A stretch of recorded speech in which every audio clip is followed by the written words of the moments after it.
আচ্ছা, আমরা সবাই স্ক্রিন দেখতে পাচ্ছি?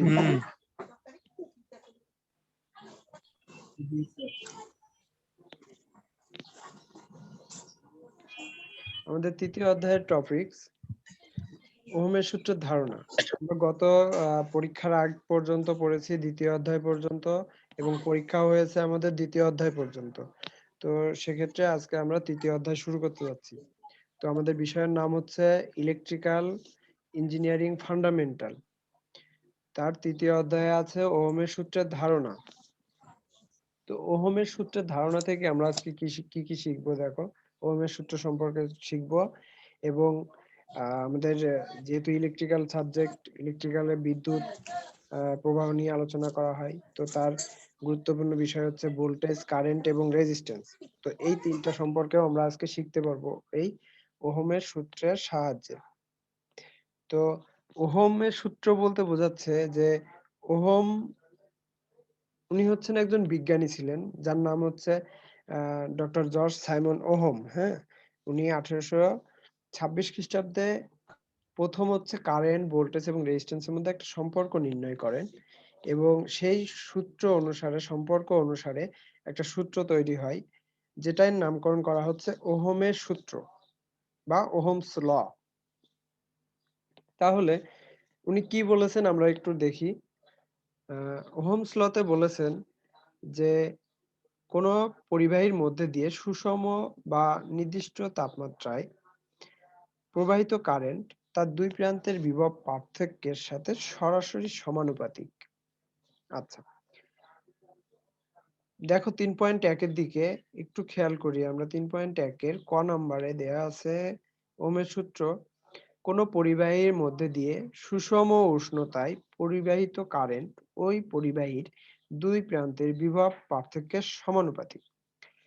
আচ্ছা, তো বিভব পার্থক্যটা কি এবং কারেন্ট কি, এটা আমাদের আগে বুঝতে হবে। যদি আমরা এই সূত্র বুঝতে চাই, তাহলে কারেন্ট আমরা জানি যে ইলেকট্রন প্রবাহের হারকে বলা হয় কারেন্ট, বা কোনো পরিবাহীর মধ্যে দিয়ে যখন ইলেকট্রন প্রবাহ হয় সেই নির্দিষ্ট সময় ধরে যে কারেন্টের প্রবাহ হচ্ছে তার হারকে বলা হয়, ইলেকট্রন প্রবাহের হারকে বলা হয় কারেন্ট।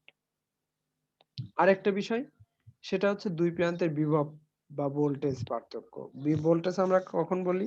যে ইলেকট্রন প্রবাহের জন্য যে প্রকৃত চাপ বা চাপ সৃষ্টি করা হয়, সেই চাপকে আমরা বলি ভোল্টেজ। তো এই ভোল্টেজটা হচ্ছে একটা যদি পরিবাহী হয়। আচ্ছা, পরিবাহী পরিবাহী বলতে আমরা কি বুঝি? কেউ একজন বলো তো।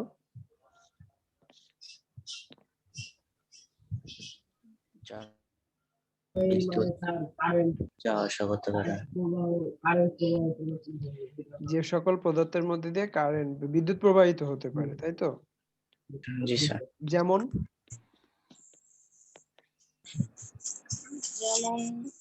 লোহা। বলো। লোহা একটা পরিবাহী। লোহা পরিবাহী। তারপর স্যার রূপা, তামা, সিলিকন, রূপা, তামা আর অ্যালুমিনিয়াম। রূপা, সিলিকন অর্ধ তামা। পরিবাহী মনে হয়। সিলিকন কি পরিবাহী? সিলিকন হচ্ছে অর্ধ পরিবাহী, সিলিকন কিন্তু পরিবাহী না। তার মানে আচ্ছা, অর্ধ পরিবাহীর বিষয়টা হচ্ছে আমরা এগুলো কিন্তু এর আগেই শিখে আসছি। অর্ধ পরিবাহী, পরিবাহী এবং ইনসুলেটর তিনটা আলাদা জিনিস। পরিবাহী হচ্ছে যার মধ্যে দিয়ে বিদ্যুৎ প্রবাহ খুব সহজে হতে পারে। আবার যে সকল পদার্থের মধ্যে দিয়ে বিদ্যুৎ প্রবাহ হয় কিন্তু খুব সামান্য, পরিবাহীর মতো অত সহজে যায় না, সেগুলোকে বলি আমরা অর্ধ পরিবাহী। তো আরেকটা হচ্ছে ইনসুলেটর বা অপরিবাহী, যার মধ্যে দিয়ে কারেন্ট প্রবাহিত হতে পারে না বা বিদ্যুৎ প্রবাহ হয় না। যেমন কি প্লাস্টিক, কাঠ, শুকনা কাঠ, হ্যাঁ, রাবার, এইগুলা। আর পরিবাহী যেটা আমরা বলতেছিলাম, আমাদের মূল টপিক ছিল পরিবাহী। এই পরিবাহীটা হচ্ছে আমরা সাধারণত কি দিয়ে তৈরি করি? তামা দিয়ে, তাই না? তামার তার অথবা অ্যালুমিনিয়ামের তার, এইগুলো হচ্ছে পরিবাহী। এখন এই পরিবাহীর মধ্যে দিয়ে যখন তুমি চাপ প্রয়োগ বা ভোল্টেজ প্রয়োগ করবা, তখন আমাদের কি হবে? কারেন্ট প্রবাহ হবে। এখন এখানে নিচে একটা চিত্র আছে, আচ্ছা তোমরা একটু এদিকে খেয়াল করো। এটা মনে করো আমাদের একটা তার, একটা তামার তার অথবা একটা অ্যালুমিনিয়ামের তার। এখন এই তারের মধ্যে দিয়ে আমাদের কি প্রবাহিত হবে? বিদ্যুৎ প্রবাহ হয়। তো এই বিদ্যুৎ প্রবাহটাকে আমরা কি বলি? বিদ্যুৎ প্রবাহ বা কারেন্ট প্রবাহ, এটাকে আই দ্বারা প্রকাশ করি। তাই না? আইটা মানে হচ্ছে কারেন্ট, যে আমাদের এই এর মধ্যে দিয়ে যাচ্ছে। এখন কারেন্ট যে যাচ্ছে বা ইলেকট্রন যে যাচ্ছে, এই যাওয়ার জন্য কি করা হচ্ছে? চাপ প্রয়োগ করছে। তাহলে আমরা চাপ প্রয়োগ করলে আমাদের এখানে আমরা যদি একটা এই প্রান্তটাকে চিহ্নিত করলাম এ দিয়ে। আচ্ছা, একটু বুঝে নিও, লিখতে অসুবিধা হচ্ছে। আর এই প্রান্তটাকে ধরে নিলাম বি। তাহলে আমাদের একটা প্রান্ত, একটা পরিবাহীর দুইটা প্রান্ত, সরি, একটা পরিবাহীর একটা প্রান্ত হচ্ছে এ আর একটা প্রান্ত হচ্ছে বি। দুই প্রান্ত চিহ্নিত করলাম এ বি, এবং এর মধ্যে দিয়ে প্রবাহিত কারেন্ট হচ্ছে আই। তাহলে এই এ প্রান্তে একটা ভোল্টেজ পাওয়া যাবে, এই বিন্দুতে এ বিন্দুতে একটা ভোল্টেজ পাওয়া যাবে, সেটাকে আমরা বলবো ভিএ। আর বি বিন্দুতে একটা ভোল্টেজ পাওয়া যাবে, সেটাকে আমরা বলবো ভিবি। মানে ভোল্টেজকে ভি দ্বারা প্রকাশ করা হয় এবং কারেন্টকে আই দ্বারা প্রকাশ করা হয়। তাহলে একটা প্রান্তের ভোল্টেজ ভিএ আর একটা প্রান্তের ভোল্টেজ ভিবি, আর এর মধ্যে দিয়ে প্রবাহিত হচ্ছে কারেন্ট। তাহলে ওহমস লতে আমরা যেটা শিখবো সেটা হচ্ছে যে একটা নির্দিষ্ট তাপমাত্রায় এই পরিবাহীর মধ্যে দিয়ে প্রবাহিত কারেন্ট, যে কারেন্টটা প্রবাহিত হচ্ছে, তা এই যে দুই প্রান্তের বিভব পার্থক্য, দুই প্রান্তের বিভব, এক প্রান্তের বিভব হচ্ছে ভিএ আর এক প্রান্তের বিভব হচ্ছে ভিভি। তাহলে এই দুইটাকে যদি আমি পার্থক্য করি, মানে বিয়োগ দিই, বিয়োগ মানে কি? পার্থক্য, তাই না? তো এই পার্থক্য যদি হয়, তার সাথে এই কারেন্টটা সরাসরি সমানুপাতিক। সমানুপাতিক মানে কি? যে যদি আমাদের ভোল্টেজ বাড়ে, আমাদের কারেন্টও বাড়বে। যদি ভোল্টেজ কমে, কারেন্টের মানটাও কমতে থাকবে। এটাকে বলে সমানুপাতিক। মানে একটার সাথে একটা সম্পর্ক, যে একটা যা হবে অন্যটাও তাই হবে। এটা হচ্ছে সমানুপাতিক। আর ব্যস্তানুপাতিক বা উল্টানুপাতিক বলতে আমরা বুঝি যে একটা যদি, হ্যাঁ, একটা যদি বাড়তে থাকে আর একটা কমতে থাকবে, বা একটা কমতে থাকলে আরেকটা বাড়তে থাকবে, এরকম উল্টা, এটাকে বলে উল্টানুপাতিক। তাহলে কিন্তু আমাদের ওহমের সূত্রে শিখবো হচ্ছে সমানুপাতিক, যে একটা পরিবাহীর মধ্যে দিয়ে প্রবাহিত কারেন্ট দুই প্রান্তের বিভব পার্থক্যের সাথে সরাসরি সমানুপাতিক। তাহলে এই সম্পর্কটা আমরা যদি একটু গাণিতিক ভাবে দেখে আসি, হ্যাঁ, তাহলে আমরা আর একটু ভালোভাবে বুঝতে পারবো। গাণিতিক ভাবে দেখো, এখানে দেয়া আছে এই যে চিত্রটা দেয়া, এই চিত্রটায় আমরা কিন্তু এখানে সুন্দরভাবে বুঝতে পারবো যে একটা পরিবাহী এবং এর ভিতর দিয়ে কি প্রবাহিত হচ্ছে? কারেন্ট প্রবাহিত হচ্ছে আই। একটা প্রান্তকে এ ধরছে আর একটা প্রান্তকে বি ধরা হয়েছে। তাহলে এ প্রান্তে একটা ভোল্টেজ আছে, সেটা হচ্ছে ভিএ, আর একটা প্রান্তে আছে সেটা হচ্ছে ভিবি। এই যে দুইটা ভোল্টেজ, হ্যাঁ, এই ভোল্টেজটা সাথে কারেন্ট হচ্ছে সমানুপাতিক। তাহলে আমরা লিখতে পারি, এই যে সূত্রটা এখানে যে সংজ্ঞাটা লেখা, সেই সংজ্ঞা হতে, সংজ্ঞায় লিখছে যে কারেন্ট দুই প্রান্তের বিভব পার্থক্যের সাথে সমানুপাতিক। তাহলে কারেন্টকে আমরা লিখলাম আই, কারেন্ট হচ্ছে আই। এখন বিভব পার্থক্য কে? ভিএ এবং ভিবি, দুইটা ভোল্টেজ। তাহলে ভিএ মাইনাস ভিবি, মাইনাস দিয়ে মানে বোঝাচ্ছি যে পার্থক্য করা হচ্ছে একটা থেকে আরেকটা। তাহলে আমরা এখানে লিখতে পারি আই সমানুপাতিক ভিএ মাইনাস ভিবি। সমানুপাতিক কেন বলা হচ্ছে? এখানে একটা চিহ্ন দেওয়া হচ্ছে, এই চিহ্নটাকে বলে সমানুপাতিক চিহ্ন। এই চিহ্নটা সমানুপাতিক কারণ আমাদের সংজ্ঞাতে লেখা আছে যে কারেন্ট দুই প্রান্তের বিভব পার্থক্যের সাথে সরাসরি সমানুপাতিক। সেজন্য আমরা এই বাংলা কথা যেটা লেখা, সেটাকে একটা সমীকরণে রূপ দিলাম। এই সমীকরণে আমরা এইভাবে লিখতে পারবো। সবাই কি এখানে ক্লিয়ার? জি স্যার, ক্লিয়ার। মানে যেটা বলা হয়েছে সেটাই একটা সমীকরণে লেখা হচ্ছে। তাহলে আমরা সমীকরণ থেকে বুঝতে পারি যে এখানে কারেন্ট আই, দুই প্রান্তের বিভব পার্থক্য ভিএ মাইনাস ভিবি, এই দুইটাকে যদি আমরা একটা ব্র্যাকেটের মাধ্যমে দেখাই, হ্যাঁ, এই পাশে একটা এবং এই পাশে একটা, তো এই দুইটা হচ্ছে পার্থক্য এবং কারেন্টের সাথে সরাসরি সমানুপাতিক। এখন এখানে দেখো পরের লাইনে লিখছে যে মনে করি ভিএ মাইনাস ভিবি সমান ভি, এটা আমরা একটা ধরে নিলাম যে ভিএ মাইনাস ভিবি, এটা যেহেতু দুই প্রান্তের ভোল্টেজ পার্থক্য, এই পার্থক্যটাকে আমরা একটা ভোল্টেজ ধরে নিলাম, সেটাকে ভি দিয়ে প্রকাশ করছি। তাহলে ভিএ মাইনাস যদি ভিএ মাইনাস ভিবি সমান যদি ভি হয়, তাহলে আমরা পরের সমীকরণে পরের লাইনে লিখতে পারি আই সমানুপাতিক ভি। লিখতে পারি কিনা? কারণ ভিএ মাইনাস ভিবির জায়গায় আমরা ভি লিখতে পারি, কারণ আমরা এখানে একটা লাইনে ওটাকে বিবেচনা করে নিছি। এই অবস্থায় তাহলে আই সমানুপাতিক ভি, তাহলে আমরা এটাকে লিখতে পারি যে আই সমানুপাতিক ভি বা ভি সমানুপাতিক আই, যেহেতু একটা আর একটার সাথে সমানুপাতিক, একই কথা। তাহলে এটাকে যদি আমরা উল্টায় ঘুরায় লিখি, কোনো অসুবিধা হবে বলো তো? জি না স্যার। আই সমানুপাতিক ভি আবার ভি সমানুপাতিক আই, অসুবিধা হবে? No sir.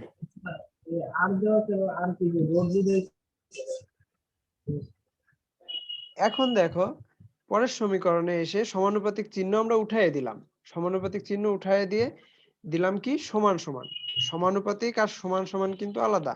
সমানুপাতিক বলতে আমরা বুঝাচ্ছিলাম যে একটা বাড়লে আরেকটা বাড়বে, আর সমান সমান মানে কি, এটা হচ্ছে ফিক্সড।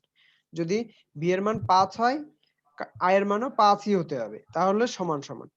তাহলে সমানুপাতিক চিহ্ন উঠাই দিয়ে আমরা দিলাম সমান সমান। তাহলে সমান সমান দিলে একটা ধ্রুবক আনতে হয়, সেই ধ্রুবকটা আমরা এখানে ব্যবহার করলাম আর। আর মানে হচ্ছে রেজিস্টর বা রেজিস্ট্যান্স।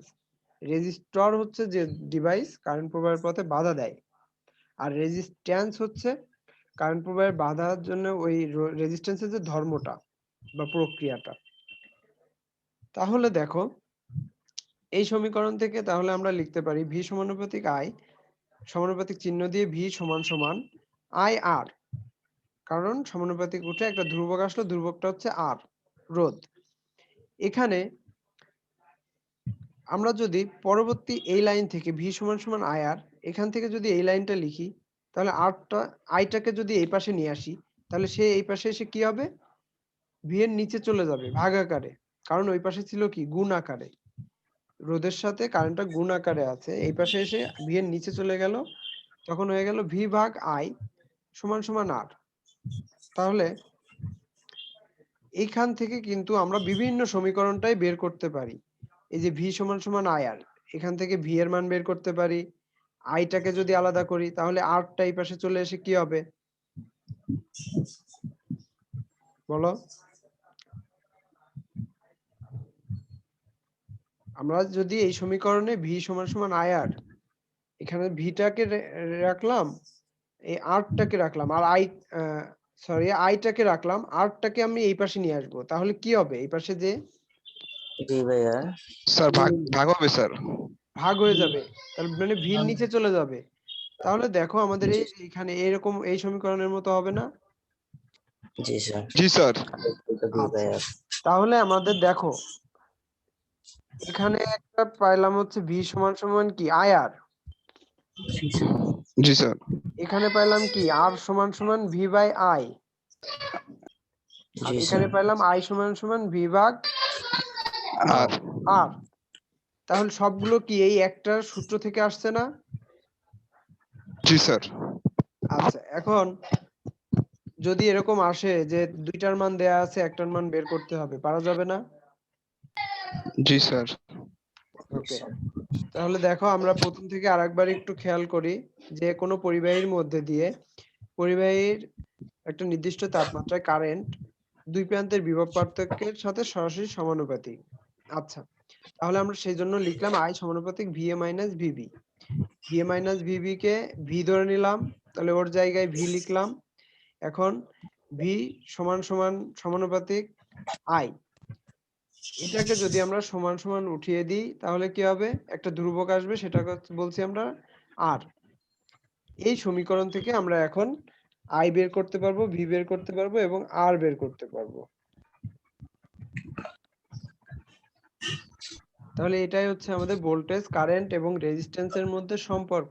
তাহলে একটু খেয়াল করো যে কারেন্ট ভোল্টেজের সাথে সরাসরি সমানুপাতিক, কিন্তু রোধটা কোথায় গেছে? নিচে চলে গেছে না জি রেজিস্ট্যান্সটা? স্যার। তাহলে আমি বলতে পারি যে কারেন্ট রেজিস্ট্যান্সের ব্যস্তানুপাতিক বা উল্টানুপাতিক। বলতে পারি? স্যার কিছু জি স্যার, বুঝলাম বলা না যায়। স্যার। মানে আমরা বলছি কি কারেন্ট ভোল্টেজের সাথে সমানুপাতিক। সমানুপাতিক আর উল্টানুপাতিক এটা বুঝি না আমরা? একটু আগে জি বলছি। Sir, sir. বুঝি। সমানুপাতিক জি মানে স্যার। হচ্ছে যে একটা বাড়লে আরেকটাও বাড়বে। জি স্যার, আর ব্যস্তানুপাতিক উল্টানুপাতিক হলে মানে কি? একটা বাড়লে একটা কমবে। একটা বাড়লে একটা একটা বাড়লে কমবে। একটা কমবে। এখন এই সমীকরণে যে নিচের এই লাইনটা দেখো, এই সমীকরণ I সমান সমান V ভাগ R। ভিটা কোথায়? উপরে। জি স্যার। আরটা কোথায়? নিচে। নিচে।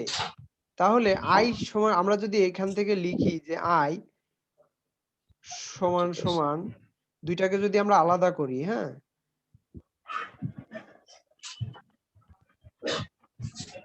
দুইটাকে আলাদা যদি করি তাহলে কি হবে আমাদের?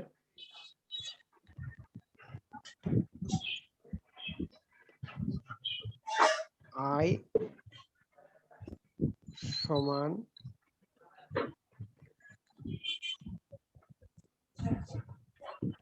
V। I সমান সমান V লিখতে পারি না? কারণ এই সমীকরণ থেকে এটা আলাদা করলাম। আরেকটা লিখবো I সমান সমান 1 ভাগ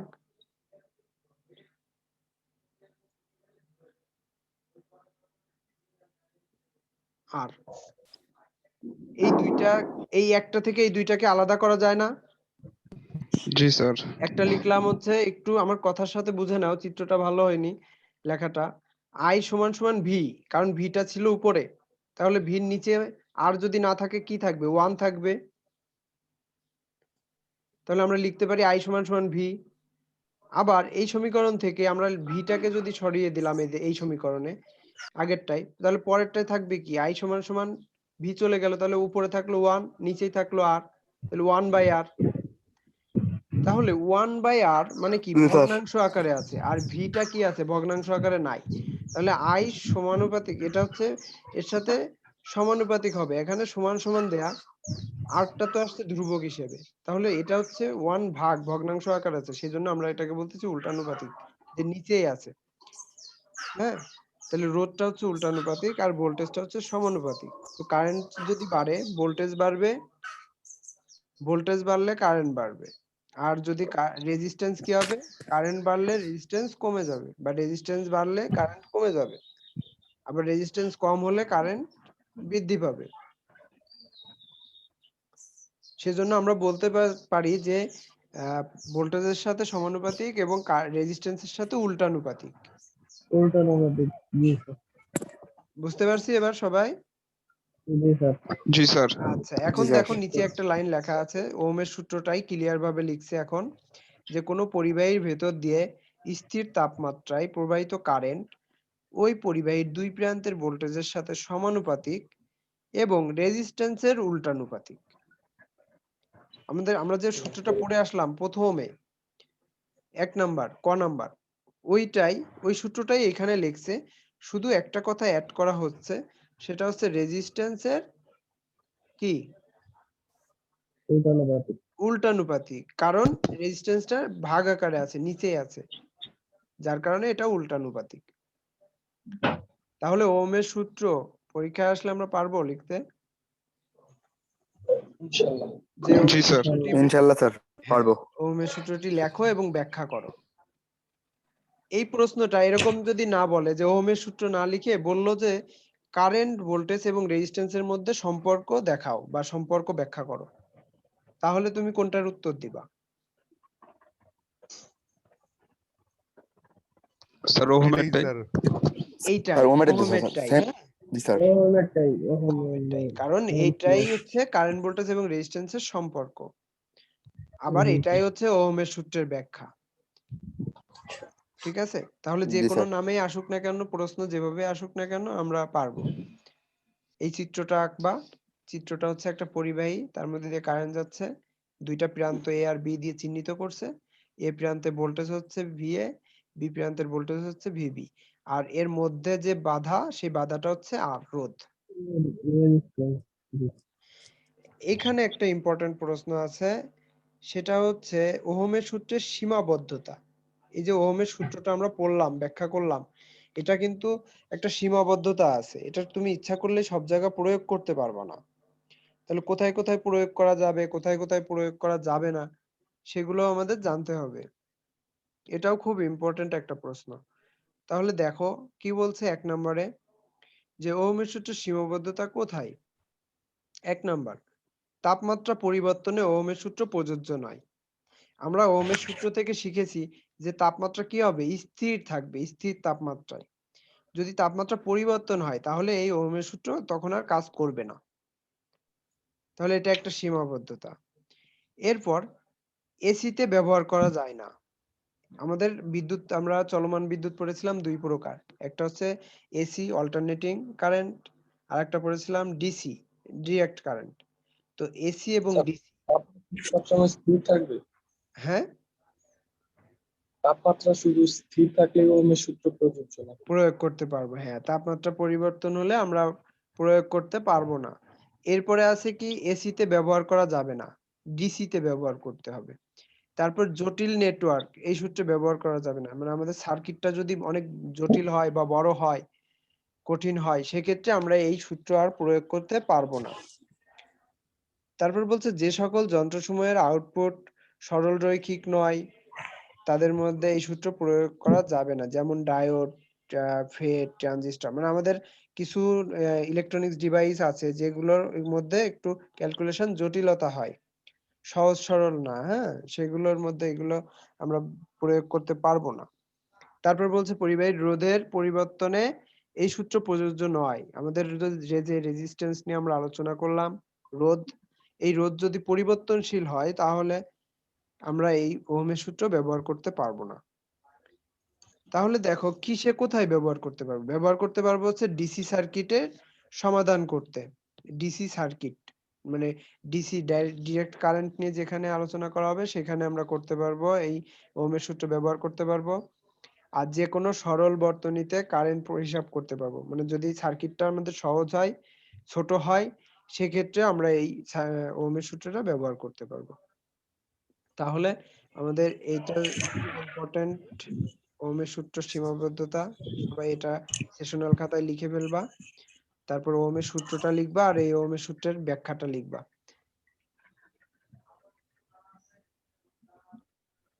ঠিক আছে? তাহলে আজকে আমরা শিখলাম হচ্ছে ওহমের 3য় অধ্যায় থেকে ওহমের সূত্র কাকে বলে, তারপর ওহমের সূত্রের গাণিতিক ব্যাখ্যা, কারেন্ট, ভোল্টেজ এবং রেজিস্ট্যান্সের মধ্যে সম্পর্ক নির্ণয়, এবং কি শিখলাম, ওহমের সূত্র কোথায় ব্যবহার করা যাবে, কোথায় যাবে না, তার মানে এর সীমাবদ্ধতা কোথায়।